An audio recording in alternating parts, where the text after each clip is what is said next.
আজকে বর্তমান সরকার যখন জুলাই বিপ্লবের পর ক্ষমতায় এসেছিল, তিনি দেশবাসীর কাছে এই ওয়াদা করেছিলেন, আমি একটি অবাধ এবং সুষ্ঠু নির্বাচন দিব। কিন্তু আমরা লক্ষ্য করছি বর্তমান সরকার কোন একটি দলের শ্রোতার টানে তিনি অতীতের মতো একটি নির্বাচনের পায়তারা করছে।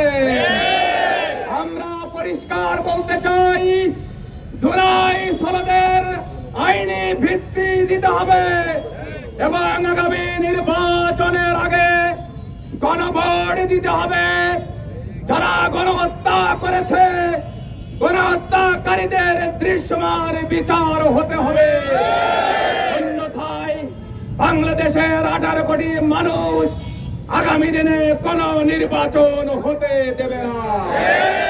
সংগ্রামী ভাইরা আমার, আপনারা আরো লক্ষ্য করছেন, একটি বিশেষ দল তারা ঘোষণা করেছে আমরা এই গণভোট মানি না।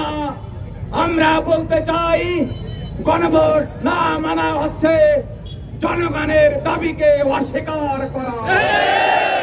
সংগ্রামী ভাই আমার, আমরা আরো শুনতে পাচ্ছি তিনটা বলেছেন যারা গণহত্যা করেছে তাদের বিরুদ্ধে সারা দেশে যে মামলা হয়েছে, ওনারা বলছেন আমরা ক্ষমতায় গেলি সব মামলা তুলে দেব। এটা প্রমাণিত হলো তারা গণহত্যাকারীর দোষর।